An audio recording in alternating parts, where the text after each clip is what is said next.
संत मती के अनुसार सुसमाचार अध्याय 13 पद संख्या 58 मैं पढ़ता हूँ, आप ध्यान पूर्वक सुने। लोगों के अविश्वास के कारण उन्होंने वहां बहुत कम चमत्कार दिखाए। मेरे प्यारे भाई और बहनों, प्रभु यीशु मसीह के नाम पर आप सभी को जय यीशु। आज परमेश्वर के जो वचन को हम पढ़े हैं उसमें लिखा है, उन्होंने लोगों के अविश्वास के कारण उन्होंने, प्रभु यीशु मसीह ने बहुत कम चमत्कार दिखाए। कहां पर यह हुआ घटना? यह है नासरत में।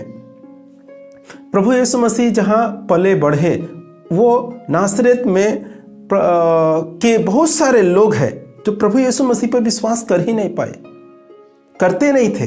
क्यों? क्योंकि वो लोग सोचते थे ये तो एक बढ़ाई का लड़का है, बेटा है, ये हमारे साथ ही बड़ा हुआ है, हम इसके साथ खेले हैं, इनके साथ रहा है। इस प्रकार सोचकर वो लोग विश्वास नहीं करते। जब वो कहते थे प्रभु यीशु मसीह मैं ईश्वर पुत्र हूँ, मैं स्वर्ग से उतरा हूँ, तो वो लोग विश्वास नहीं कर पाते उस पर। और उनके कारण से प्रभु यीशु मसीह वहाँ पर बहुत कम चमत्कार दिखाए।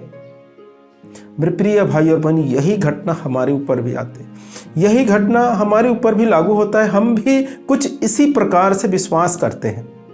हम 20 साल, 30 साल या 40 साल के बाद या 10 साल के बाद हम इस संसार के देवी देवताओं के साथ रहा है, देवी देवताओं के साथ में हम रहे हैं, और वहां से कोई 20 साल के बाद, कोई 10 साल के बाद विश्वासी बने हैं। तो हमें यह मालूम है कि इस संसार में 36-38 कोटि देवी देवता है, उनमें से एक प्रभु यीशु मसीह को हम गिनते हैं। और प्रभु यीशु मसीह में यह विश्वास नहीं कर पाते हैं जिस प्रकार नासरत में विश्वास नहीं कर पाते थे कि वो ईश्वर पुत्र है, वो ईश्वर ही है, उसके द्वारा समस्त जग का सृष्टि हुआ है, निर्माण हुआ है। इस प्रकार से वो वहां के लोग विश्वास नहीं कर पाते थे। उसी प्रकार हम भी विश्वास नहीं कर पाते। बहुत से हैं, हम में से ऐसे बहुत से लोग हैं जो यीशु मसीह को सभी देवी देवताओं में से एक समझते हैं। जो 38-36 कोटि है उनमें से एक प्रभु यीशु मसीह। इस प्रकार से विश्वास करने वाले कई एक विश्वासी मिलेंगे आपको। और यही विश्वास के कारण, ये अविश्वास के कारण, प्रभु यीशु मसीह पे पूर्ण रूप से विश्वास नहीं करने के कारण वो विश्वासी अविश्वासी बन जाते हैं। और उसके ही कारण उसके जीवन में, एक विश्वासी के जीवन में कोई चमत्कार नहीं हो पा रहा है, वो चमत्कार को देख ही नहीं पा रहा है। वो बहुत वर्षों से विश्वासी बीमार से पीड़ित है, कोई लकवा से पीड़ित है, कोई कैंसर से पीड़ित है, कोई डायबिटीज से पीड़ित है, कोई बीपी शुगर से पीड़ित है। ऐसे अन्य अन्य प्रकार के बहुत से बीमारियों से हमारे विश्वासी जूझ रहे हैं। और ये विश्वास नहीं कर पाते कि एकमात्र प्रभु यीशु मसीह ईश्वर, उनके नज़र में, उनके दिमाग में, उनके सामने बहुत से देवी देवताएं देखने को मिलता है, इसलिए ईश्वर पे विश्वास नहीं करते, उन सभी को ईश्वर समझ जाते हैं। यही अविश्वास के कारण हमारे जीवन में चंगाई नहीं हो पा रहा है, और हम उस चंगाई के लिए न जाने दर दर भटक रहे हैं। कितने सभाएं बदल चुके हैं, कितने रिट्रीट सेंटर अटेंड कर चुके हैं, बहुत सारे। और कभी जब हमें प्रोटेस्टेंट वाले जो विश्वासी मिलते हैं वो लोग भी भड़का देते हैं इसके कारण। देखिए, आपके कलीसिया में मूर्ति पूजा करते हैं, आपके कलीसिया में इस प्रकार से आप अगरबत्ती लगाते, कैंडल लगाते, इसके कारण से भी आपका रोग, आपकी बीमारी ठीक नहीं हो पा रहा है। आप छोड़ दीजिए ये सब चीज़ और हमारे कलीसिया में आ जाइए, हम लोग सिर्फ ईश्वर की आराधना और प्रार्थना करते हैं। इस प्रकार से भी भड़काने वाला मिल जाते हैं। और दूसरी बात, जिस जगह में हम रहते हैं वहाँ बहुत से हमारे आइड साइड में हिंदू भाई बहन ये सब रहते हैं, वो लोग भी अपने सलाह देते हैं कि इस बाबा के पास जाइए, इस पुजारी के पास जाइए, वहाँ तंत्र मंत्र वाले के पास जाइए या ज्योतिषी के पास जाइए। आप अपने यीशु से प्रार्थना करके देख लिए, आप 2 साल हो गए पीड़ित हैं, ये प्रार्थना वो प्रार्थना कर रहे हैं, कोई समाधान नहीं मिल रहा, चंगाई नहीं मिल रहा है, कोई आराम ही नहीं आ रहा है, तो आप एक काम कीजिए, एक बार वहाँ जाकर देख लीजिए। तो हमारे दिमाग में क्या आ जाता है कि सचमुच ये सब चीज़ तो मैं करके बहुत दिन हो गए, 2 साल हो गए, 3 साल हो गए, मैं पढ़ा हुआ हूँ, कर रहा हूँ, प्रार्थना नित्य निरंतर प्रार्थना करता हूँ, लेकिन कोई चंगाई नहीं मिल रहा है। तो क्यों ना वो बता रहे हो भाई, उसके तरफ एक बार जाके देख लो। ऐसे बहुत से लोग विश्वासी सोचते हैं, क्योंकि देखिए मेन रीजन क्या है, मेन बातें क्या है कि हम जब प्रभु यीशु मसीह के पास आए ना, उससे पहले कोई 20 साल का, कोई 30 साल का, कोई 15 साल से हम उसी 38-36 कोटि देवी देवता के साथ रहे हैं। तो इसलिए हमें प्रभु यीशु मसीह के पास आ जाने के बाद एक ही एक मतलब अचानक से प्रभु यीशु मसीह एकमात्र ईश्वर, इस पर विश्वास करना बहुत कठिन जाता है। क्योंकि हमारे पेरिस में भी ऐसे ही हुआ।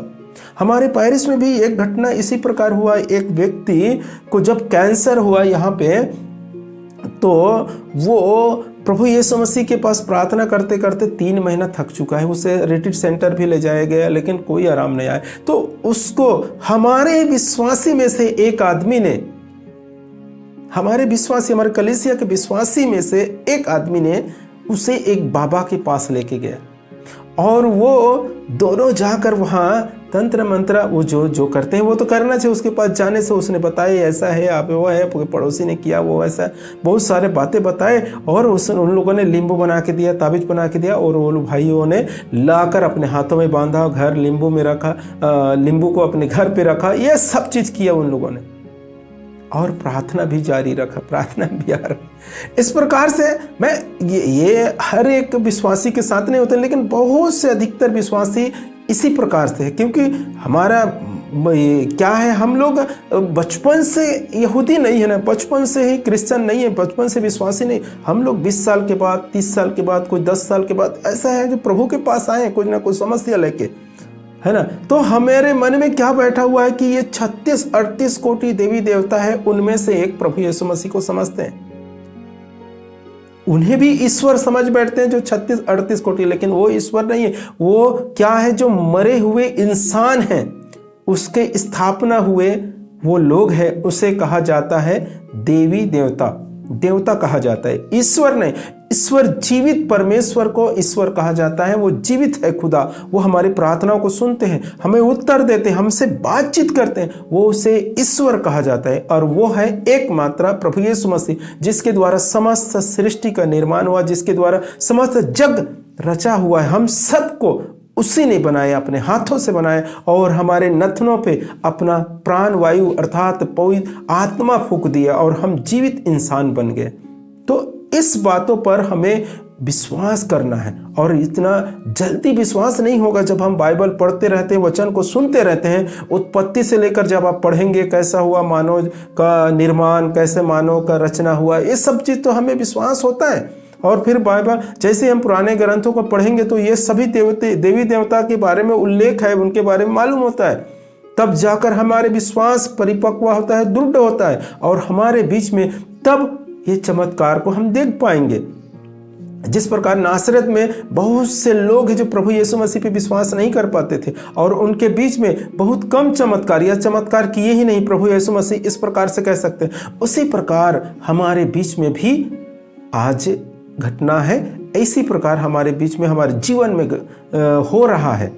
अगर हमें प्रभु यीशु मसीह के चमत्कार को देखना है, अपनी बीमारी को भगाना है, अपनी बीमारी से मुक्त होना है, अपनी बीमारी से छुटकारा पाना है, तो हमें एकमात्र उपाय करना है, वो है विश्वास प्रभु यीशु मसीह में। और किस प्रकार विश्वास की, वही समस्त जग को बनाया, उसने समस्त सृष्टि को रचा, इस पर विश्वास करना है। जब हम देखते हैं मत्ती के सुसमाचार में अध्याय 8 में एक कोढ़ी व्यक्ति के बारे में, जो उसने प्रभु के बारे में सब कुछ, उसने 5 से लेकर 7 तक के अध्याय में जब उसने प्रवचन को सुना तो उसके अंदर एक विश्वास उत्पन्न हुआ, और उसने कहा प्रभु के पास जाकर कि प्रभु जी, मैं विश्वास करता हूँ पूर्ण रूप से कि आप मुझे चंगा कर सकते हैं, आप चाहे तो मुझे शुद्ध कर सकते हैं। और प्रभु यीशु मसीह ने यही कहा, मैं तो यही चाहता हूं कि आप सब शुद्ध हो जाए, और हाथ बढ़ाकर स्पर्श किया और उसी क्षण ठीक हो गया।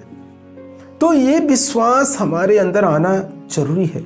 जब तक हमारे अंदर ये विश्वास नहीं है, हम विश्वास नहीं कर पाते हैं, तो हमारे अंदर से इस बीमारी को भगाना या दूर करना बहुत मुश्किल है।